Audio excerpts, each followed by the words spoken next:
चलो आगे सवाल पढ़ते हैं। उम्मीद करता हूँ वाले सवाल समझ में आया होगा आपके। ठीक है, आइए देखते हैं एक और सवाल। एग्जाम्पल 12 है एनसीईआरटी का। सवाल जितने लगाओगे उतने लगाओ आप उसके ट्रिग्नोमेट्रिक आइडेंटिटीज के बेस पर, या फिर पूरी ट्रिग्नोमेट्री जितने सवाल आप लगाओगे आपका कॉन्फिडेंस ऐसे ऐसे करके बढ़ता जाएगा। अगर ऐसे नहीं होगा कि आपने आज एक सवाल लगा लिया तो कॉन्फिडेंस ऐसे हो गया एकदम, ऐसे ऐसे करके बिल्ड होगा, ऐसे ऐसे हर के करते करते करते करते करते करते करते बिल्ड होता है यार सब चीज़ें। ठीक है ना, ठीक है ना, बूंद बूंद से ही घड़ा बढ़ता है मेरे दोस्त, ये ध्यान रखना बात। चलो बातें बहुत बनाता हूँ मैं, बातें बहुत आती ही बनाना, मुझे यही सीखा हूँ यार। ठीक है, sine theta minus cos theta plus 1 upon sec sine theta plus cos theta minus 1। ये थोड़ा सा इंपॉर्टेंट सवाल है, काफ़ी इंपॉर्टेंट सवाल है, काफ़ी ऑब्जर्वेशन वाला सवाल है। इसको जो है अभी बढ़िया तरीके से आप 6-7 बार इसको कर लेना, जब मैं भी इसका सोल्यूशन बता दूँ 6-7 बार ट्राई करना इसको। ठीक है ना, बार बार लिखते रहना, अरे यार ये बढ़िया बताया मास्टर ने।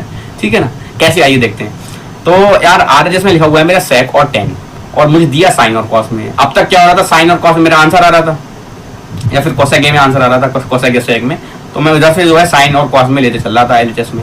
एलएचएस से मैं क्या करता था, साइन और कॉस में कन्वर्ट करता था, फिर आंसर निकाल लेता था एंड में। आपको मुझे दिख जाता था कि हाँ यार ये 1/sin अगर बोल दूंगा तो कोसेक ए हो गया, और उसी टर्म में मेरा आंसर आता था। ठीक है, कोई दिक्कत वाली बात नहीं। अब क्या दिया है यार, अब मुझे साइन और कॉस में एलएचएस दी है और मुझसे आरएचएस पूछ रहे हैं ये लोग। साइन और कॉस, क्या बोल रहा हूं, साइन और कॉस आपको दिया है, साइन और कॉस में दिया है आपको एलएचएस, और आपसे आरएचएस पूछ रहे हैं जो सेक और टेन के टर्म में है। तो यार ऐसा करता हूँ, कुछ ऐसा कर लूँ कि मेरे यार एलएचएस ही मेरा मतलब जो मेरा एलएचएस में साइन और कॉस लिखे हैं ये मेरे सब मेरे सेक और टेन में कन्वर्ट हो जाए। क्या मैं ऐसा कुछ कर सकता हूँ क्या, कोई मुझे ऐसा जादू आता है क्या? मैंने कहा यार ये जादू तो नहीं आता है, लेकिन एक मैथमेटिकल मैनिपुलेशन कर सकते हो आप, मैथमेटिकल मैनिपुलेशन आप कर सकते हो। कैसे, आइए देखते हैं। ठीक है ना, अगर मैं कॉस थीटा से न्यूमरेटर और डिनोमिनेटर में डिवाइड कर दूंगा तो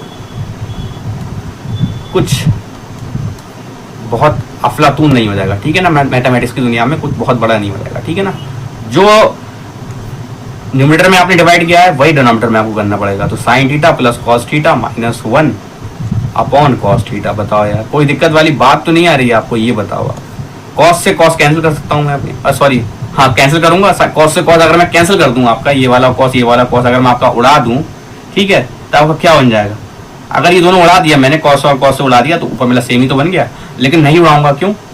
अरे उड़ाने के लिए सुना लिखा है यार मैंने, मेरे दोस्त, मैंने कुछ दिखाने के लिए लिखा है। तो अब इसको ब्रेक कर दूंगा तो ये साइन अपॉन कॉस क्या हो जाएगा, टेन थीटा हो जाएगा, माइनस कॉस अपॉन कॉस 1 हो जाएगा, plus 1 upon cosec theta हो जाएगा। बताओ यार, नीचे भी ऐसे साइन अपॉन, इसको मतलब ब्रेक कर दे रहा हूँ, उसको इधर भी दे रहा हूँ, इधर भी दे रहा हूँ, इधर भी दे रहा हूँ, क्योंकि एलसीएम लूंगा तो सेम हो जाएगा ना। ठीक है, तो ये टेन थीटा हो गया, plus cos theta upon cos theta 1 होता है, minus 1 upon cos theta sec theta होता है। मेरे दोस्त बताओ यार कोई दिक्कत वाली बात तो नहीं है इसमें? ठीक है, ठीक है, आओ अब देखते हैं। अब क्या करें, अब मैं थोड़ा सही से लिख देता हूँ उसको। Sec theta plus tan theta minus 1 लिखा है न्यूमरेटर में, कोई दिक्कत वाली बात नहीं है। Divide by tan theta minus sec theta plus 1 लिखा है, कोई बात नहीं, ठीक है, बढ़िया है। अब ऊपर यार थोड़ा सा एक बेसिक मैनिपुलेशन लगाऊंगा। सेक और टेन के टर्म में है ना, ऊपर न्यूमरेटर में मेरा क्या आना चाहिए, न्यूमरेटर में मेरा 1 आना चाहिए। देखो न्यूमरेटर में मेरा 1 आना चाहिए, और यहाँ पर बहुत बड़ा बड़ा सब कुछ लिखा हुआ है। तो उसको छोटा करने के लिए एक दिमाग में चीज़ आ रही है, बहुत बेहतरीन स्टेप है ये, क्रिटिकल स्टेप है ये। मेरे बच्चे, मेरे दोस्त, ये एक ऐसा स्टेप है जो 11th-12th वाले बच्चे तक अटकते हैं इसको करने में। ठीक है ना, अगर आप 11th-12th में हो तो आप समझ पा रहे हो इस बात को।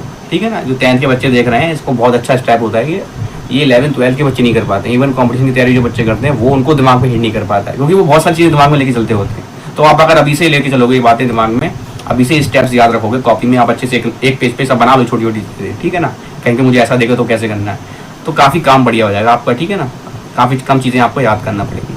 सेक square theta minus tan square theta 1 होता है ना, तो यहाँ पर जो ये 1 था ना मेरा, ये 1 इसके जगह पे मैंने ये सारा लिख दिया। देखो sec square minus tan square क्यों किया है अभी दिखाता हूँ। बाकी tan theta minus sec theta plus 1। बताओ इतनी बात समझ में आ रही है क्या? ठीक है, तो अब क्या करें, आगे क्या करें? आगे मैं इसको यहीं पे पूरी इसी स्लाइड में फटाफट बता देता हूँ उसको। ठीक है ना, आगे नहीं ले जाऊँगा इसको, यहीं बता दूँगा। आओ देखो, अब क्या करूँगा यहाँ पे, इसका नेक्स्ट स्टेप यहाँ लिखाऊंगा मैं। मेरी एलएचएस क्या आ जाएगी अब, तो ये sec theta plus tan theta ही रहने देता हूँ उसको मैं, कोई दिक्कत वाली बात नहीं है। माइनस वो लिखा है ए स्क्वायर माइनस बी स्क्वायर, तो उसको लिख दूंगा मैं ए प्लस बी इंटू ए माइनस बी। बताओ यार कोई दिक्कत वाली बात तो नहीं इसमें आपको। Whole upon tan theta minus sec theta plus 1, tan theta minus sec theta plus 1। अब ऊपर न्यूमरेटर में मुझे दिख रहा है कि sec theta plus tan theta common आ रहा है, न्यूमरेटर में मुझे दिख रहा है कि sec theta plus tan theta common आ रहा है, तो बचा क्या अंदर 1 minus sec theta minus tan theta, ऐसे करके बचा आपका, ठीक है। डिवाइड बाय, उम्मीद करता हूँ सब दिखता होगा अच्छे से, tan theta minus sec theta plus 1। अब एक चीज़ अगर दिमाग से अच्छे से देखो आप, मतलब दिमाग से सोचो, माइनस को अंदर भेजूंगा ब्रैकेट के, तो माइनस सेक थीटा और माइनस माइनस प्लस हो जाएगा, तो 1 minus sec theta plus tan theta लिखा है, और नीचे क्या लिखा है 1 minus sec theta plus tan theta, same ही लिखा हुआ है, तो ये कैंसिल हो गया। बताओ यार कोई मसला तो नहीं। तो मेरा आंसर क्या आया यहाँ पे, sec theta plus tan theta आ गया मेरा ओवरऑल, मैंने सिंप्लीफाई करके लगाया, सिंप्लीफाई किया और sec theta plus tan theta आ गया। आप बोलोगे अरे सर ये 1 upon sec theta minus tan theta लिखा है यार, क्या यार अभी भी आंसर नहीं निकाल पा रहे हो, क्या मसला है?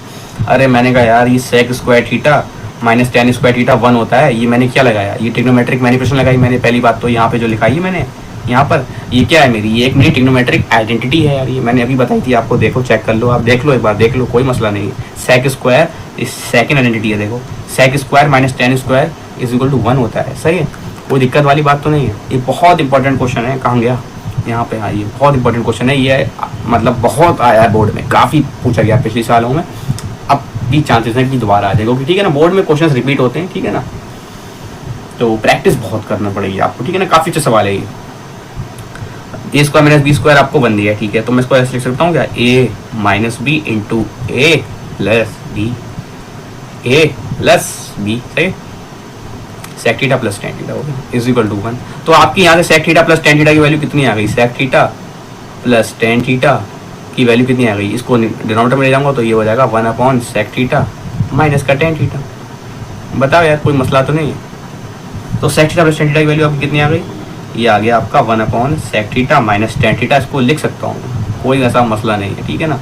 और यही मेरा RHS लिखा हुआ है, तो मैं LHS लेके आ रहा था, देखो आ रहा था LHS ये सारा LHS ही चल रहा है, फिर यहाँ पे आया, ठीक है ना, फिर उसके बाद ये वाला स्टेप किया, ये वाला स्टेप किया, फिर इस स्टेप से सीधे जंप कर गया यहाँ पर, उसके बाद फिर मैं यहाँ आया, फिर यहाँ स्टेप कर दिया मैंने, ठीक है ना, समझ में आया होगी उम्मीद करता हूँ, ठीक है ना। फर्स्ट स्टेप ये मेरा, सेकेंड स्टेप मेरा ये है, ठीक, और थर्ड स्टेप ये है मेरा, फोर्थ स्टेप ये है, और ये मेरा फिफ्थ स्टेप है, फिफ्थ मेरा सिक्स स्टेप है, ये मेरा सिक्स स्टेप, ठीक है ना, सिक्स के बाद मेरा सेवेंथ स्टेप, और सेवेंथ के बाद ये मेरा एट्थ स्टेप है। बताओ यार, ठीक है ना, 8 स्टेप्स में ये सारा पूरा सवाल खत्म हो गया। काफ़ी चीज़ें इसमें यूज़ हुई हैं, मैं उम्मीद करता हूँ कुछ समझ में आया होगा, आपकी थोड़ा बहुत समझ में आया ही होगा, बाकी तो सब घिट-पिच हो गई है, ठीक है ना। आपके समझ में नहीं आया हो तो दोबारा वीडियो को रिवाइंड करो, दोबारा देखो सवाल को, काफ़ी अच्छा सवाल है यार ये, ठीक है ना, ठीक है ना। आप ऐसे ही बने रहो यार, बाकी नेक्स्ट क्लास में इसको चैप्टर खत्म कर देंगे, क्लास 10 की जितनी ट्रिग्नोमेट्री सारी खत्म कर देंगे अच्छे अच्छे सवाल लगा के, एक्सरसाइज 8.3 भी करेंगे फिर हम, ठीक है ना, उसी में। और ऐसे ही बने रहिए मैथ्स चैनल में, ऐसे ही थोड़ा थोड़ा कर आप पढ़ते रहिए, ठीक है ना, ज़्यादा लोड नहीं डाल रहा हूँ, इसी में कम पढ़ा रहा हूँ।